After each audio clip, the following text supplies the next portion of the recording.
ada nggak fisioterapi yang masuk di Satgas COVID gitu Pak?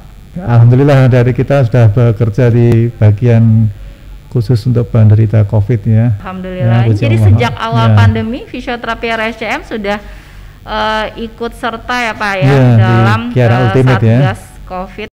Terus kita di Fis Talk. Assalamualaikum warahmatullahi wabarakatuh. Halo sahabat Fisio, ini adalah tayang perdana pertama kali dari program fisioterapi RSCM Fis Talk.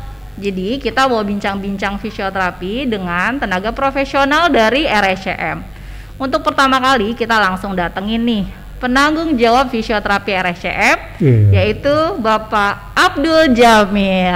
Oke, terima kasih Pak Abdul Jamil hari ini sudah bersedia ngobrol-ngobrol bareng Fis Talk. Nah, Pak Jamil, kasih dulu dong gayanya. Fis Talk. Oke, fisioterapi Talk ya. Kita mau ngomongin tentang seputar fisioterapi nih. Kan belum banyak yang tahu nih Pak, fisioterapi itu apa. Nah, tolong dong Pak jelasin sedikit fisioterapi itu sebenarnya apa sih Pak? Fisioterapi ya sebetulnya itu adalah suatu bentuk pelayanan kesehatan yang ditujukan kepada individu dan atau kelompok untuk mengembangkan suatu pemulihan gerak yang terganggu ya, yang dengan menggunakan suatu peralatan elektronik atau mungkin dengan manual atau dengan pemulihan yang lain seperti hidroterapi air ya yang nanti fungsinya untuk pemulihan. Oh, jadi banyak juga ya Pak ya. Nah, kalau dari paparan tersebut tuh ya Pak, sebetulnya lebih detail lagi kasus-kasusnya tuh apa saja sih Pak yang bisa ditangani fisioterapi? Banyak sekali ya kalau kita di RSCM sini kasus-kasusnya bisa terdiri dari kasus anak, kasus pediatri tumbuh kembang, untuk yang dewasa macam-macamnya seperti gangguan dari fungsi saraf motorik atau saraf pusat ya, neuromuskular, suatu gangguan dengan muskuloskeletal ya, misalnya itu adalah gangguan patah tulang, gangguan dengan nyeri ya.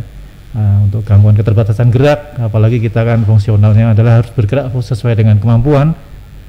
Terus yang lain seperti gangguan yang saat ini sedang terjadi adalah pandemi COVID, itu adalah kardiorespirasi yang selalu dengan gejala sesak napas. Nah, itu fungsi fisioterapi untuk kasus-kasus pandemi COVID ini sangat dibutuhkan sekali. Selain itu kalau untuk usia lanjut yang dari tadi dewasa, sekarang ada usia lanjut, itu adalah geriatri. Nah, itu pasien-pasien geriatri sangat sekali bergantung pada fisioterapi juga. Kita sangat memberikan pelayanan kepada pasien-pasien usia lanjut karena dengan keterbatasan fungsi mungkin pada usia lanjut itu banyak terjadi. Apalagi kita kan sekarang sudah banyak usia lanjut daripada yang usia-usia mulai dewasa atau yang pediatri ya, karena kita akan menjadi tua. Oh iya, betul banget nih ya. Jadi dari kasus anak-anak, bayi, dewasa muda gitu sampai usia lanjut tuh ternyata fisioterapi bisa menangani kasusnya ya Pak. Insya Allah bisa. Dan itu sifatnya nggak cuman kuratif ya Pak, artinya dimulai dari promotif juga sudah ada ya Pak ya. Untuk fisioterapi mungkin bisa dimulai dengan promotif ya, ada dengan preventif juga, dengan kuratif tapi bukan sebagai medikamentosa ya, karena itu lain profesi lagi. Yang terakhir adalah rehabilitatif untuk pemulihan itu. Kalau saat ini nih Pak, kalau di promotif sendiri ya Pak ya, untuk kasus yang saat ini pandemik gitu, kira-kira fisioterapi itu bisa sejauh apa sih Pak menyampaikan untuk promotifnya? Ya, misalnya kasus untuk apa ya? Apakah dengan lebih bergerak atau dengan keterbatasan, kan ini kan banyaknya tagline-nya di rumah aja nih Pak. Tapi ada nggak sih yang bisa fisioterapi lakukan untuk promotif gitu Pak? Apalagi situasi yang saat ini yang terjadi ya, pandemi. Jadi kita harus selalu mengedepankan untuk selalu bergerak dalam hal untuk mengembangkan paru-paru ya, dengan senam, apalagi setelah ada fase isolasi mandiri yang di rumah sakit atau di rumah sakit Wisma Atlet, di sana paling banyak sekarang ini. Betul. Kita perlu ada movement bergerak. Ya Pak, karena tagline-nya bergerak, bermanfaat, bermartabat. Begitu ya Pak ya? Betul, seperti slogan dari ulang tahun fisioterapi saat ini. Oke. Nah itu tuh Pak, kalau ada panduan-panduannya tuh sebenarnya fisioterapi RSCM punya nggak tuh Pak? Kalau untuk yang di rumah aja kan mau tahu nih apa sih yang bisa mereka lakukan, itu fisioterapi RSCM sudah punya panduannya atau bagaimana Pak? Mengenai panduan ya, kita atau bisa lihat di YouTube ya Pak kalau nggak salah ya, ada juga kan ya YouTube-nya ya RSCM fisioterapi. Mungkin teman-teman bisa klik link di sana gitu kan ya Pak? Bisa. Jadi kita punya fisioterapi official ya tentang YouTube. Oke. Di situ mungkin bisa dilihat tentang nanti mungkin bisa dilihat di sini nih linknya nanti ya ditulis ya Pak ya, link YouTube-nya supaya bisa diklik, di follow yang juga. Yang baru akhir ini adalah senam stroke mungkin. Ada senam stroke juga ya. Jadi kan silakan. Karena orang-orang khawatir nih mau ke rumah sakit kan dengan kondisi begini, tapi komunitas pengen pengen dapat tetap tindakan fisioterapi. Ternyata kita juga punya program-program di masa pandemik ini ya. Betul sekali. Dengan ada program YouTube terus kita ada saat ini kita Fisiotalk ya, barangkali informasi juga kan buat masyarakat kan yang belum terlalu tahu banyak tentang fisioterapi itu sendiri apa gitu. Oke Pak Jamil, masuk lagi ke pelayanan fisioterapi nih. Kalau di RSCM, alur pelayanan untuk mendapatkan fisioterapi itu bagaimana Pak? Ya kita karena di RSCM di sini kan ada pelayanan rehabilitasi. Jadi bisa melalui intern dari rehabilitasi medik atau dari langsung DPCP utama ya, misalnya dari neurologi atau dari bagian penyakit dalam ya, itu mungkin bisa langsung juga terutama untuk yang pasien rawat inap ya, gitu. Oh seperti itu ya. Kalau di luar RSCM nih Pak, misalnya kalau RSCM kan tipenya sudah tipe A ya Pak ya, jadi yang memang kasusnya juga complicated gitu ya Pak ya. Nah kalau yang di luar RSCM bisa nggak Pak mendapatkan layanan fisioterapi? Terus bagaimana sih Pak gitu caranya? Ya itu banyak sekali ya. Kita kan sebelum ke arah sana mungkin pendidikan dulu. Pendidikan fisioterapi itu kan kita sampai ke arah S1 profesi ya. Jadi S1 profesi itu suatu jenjang pendidikan yang sudah bisa melakukan praktik mandiri. Nah kalau begitu kan otomatis kita bisa menerima pasien langsung seperti dari Peraturan Menteri Kesehatan nomor 80 tahun 2013 ya tentang praktek fisioterapi.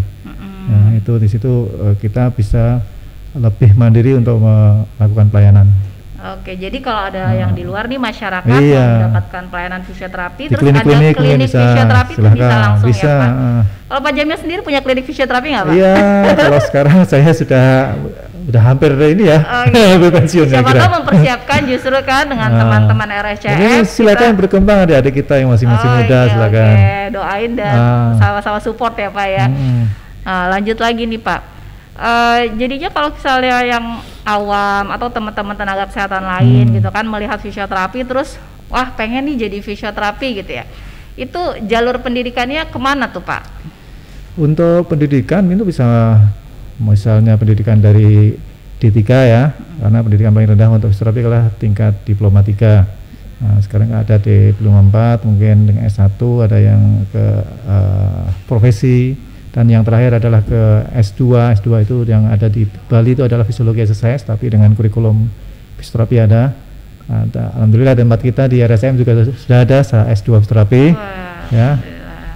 Alhamdulillah mungkin dikembangkan nanti teman-teman adik-adik semuanya yang mau menambah ilmu lagi silahkan.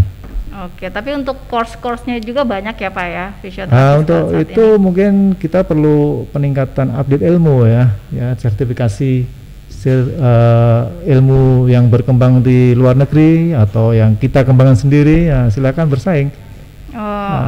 Kita untuk menambah ilmu itu juga kita mendapatkan sertifikasi juga ya, kan Pak ya. Terus online sekarang juga kan banyak ya Pak ya. Ya walaupun memang fisioterapi sendiri ini adalah fungsinya banyak bergerak di fungsional gerak ya Pak. Iya betul. Tapi untuk di masa pandemik ini pasti fisioterapi punya banyak cara lah ya Pak banyak untuk meningkatkan kualitas hidup utamanya seperti itu ya Pak ya. Iya. Nah ini dari tenaga kesehatan lain Kalau di RSCM sendiri kita bagaimana sih fisioterapi berinterkolaborasi dengan tenaga profesional kesehatan lain? Iya, mungkin saya kasih contoh yang di sini aja ya dulu ya.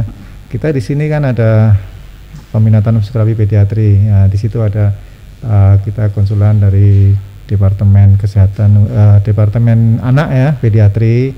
Itu bisa dirujuk ke bagian fisioterapi. Mungkin melalui, kalau di sini melalui rehabilitasi ya silahkan. Tapi kalau ada yang melalui langsung penyakit dalam geriatri langsung ke fisioterapi, ya itu mungkin ada jalurnya tersendiri ya, misalnya rawat inap. Itu.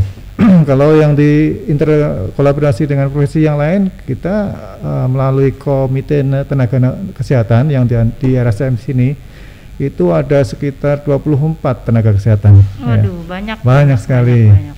Ya, di situ ada radiologi, radioterapi, ya, ada laboratorium, ada speech therapy, ada ortotik protese. Nah, ini semuanya kita selalu mendukung, selalu mungkin ada pertemuan juga ya, karena di Komnages itu Komite Tenaga Kesehatan itu ada komitenya juga, ada komite medik, komite mutu, komite etik, komite kredensial. Kalau di Komnages itu memang dia melaksanakan 3 komite itu. Ya, jadi secara tidak langsung kita memang di naungan di Komnages. Tapi ada juga yang di bidang pelayanan penunjang. Nah, itu berhubungan dengan pelayanan. Jadi kalau misalnya nanti ada kita uji kompetensi, nah kita perlu untuk memerlukan ya bidang pelayanan penunjang itu untuk diuji kompetensinya. Ya, kira-kira itu.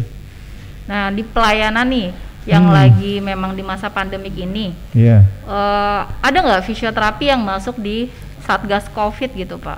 Wah, itu yang kita memang harus kita banggakan sebagai fisioterapi ini, karena alhamdulillah dari kita sudah bekerja di bagian khusus untuk penderita COVID ya, alhamdulillah sampai sekarang dan tidak ada yang terpapar. Masya Allah, alhamdulillah. Ya, jadi sejak awal pandemi fisioterapi RSCM sudah ikut serta ya Pak ya, dalam Satgas COVID Kiara Ultimate. Masya Allah ya Pak, dan alhamdulillah sampai hari ini tidak ada yang terpapar ya. Iya, betul sekali. Mungkin ada satu lagi nih Pak yang lebih formal lagi nih. Kalau fisioterapi sendiri itu ada nggak undang-undang yang mengatur tentang fisioterapi?